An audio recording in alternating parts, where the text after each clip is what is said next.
Hello. So I saw something in the garden and I wanted to share it with everybody. But before I do, I guess somebody's doing some yard work, it's fine. Before I share it with you, I just wanted to share a thought about suffering.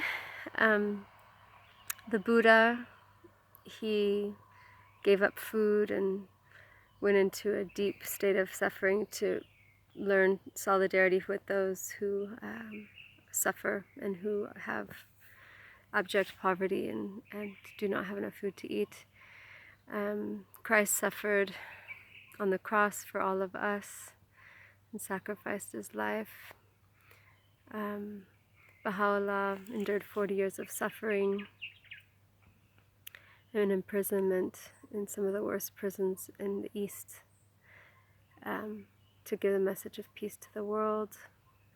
Moses was banished and wandered the desert with his people and also in suffering. And all these types of suffering growth happened.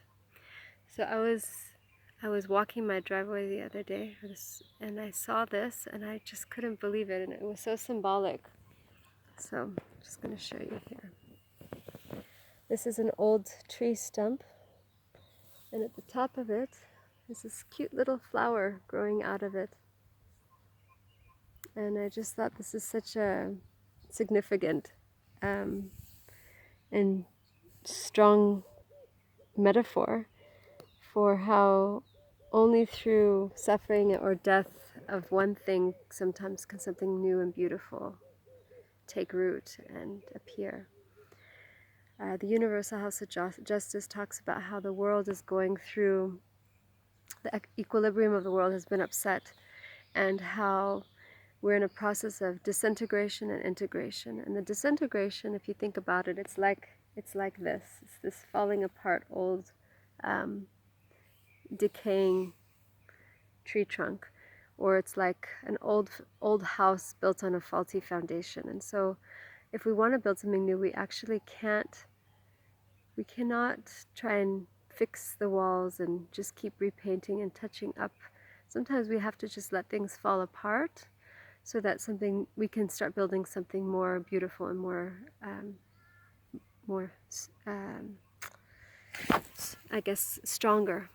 And so I want us to all just take this visualization and think, okay, the things that have been happening in the world, the way the world's been going, it hasn't been working. So we need to figure out something new and build something new, a new flower, a new house.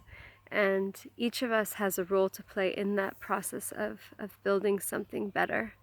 And so just kind of think about what is your contribution? What is it that you're going to contribute to the building of something better?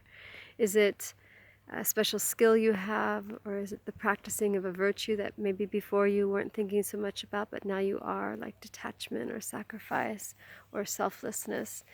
And also when we return into the world, when we are allowed to go out of our gates again, how are we going to approach other people? How are we going to treat other people? How are we going to live our lives? So this little bit of suffering we're going through is really an amazing opportunity for us to grow into something new and more beautiful and stronger and better than what the world used to be. So you are all just like this flower, and this is just the beginning. You know that this will grow into other other stems, and more flowers will come eventually as well. So yeah, this is just the beginning of something new. So let us embrace the suffering and be grateful for this opportunity to grow.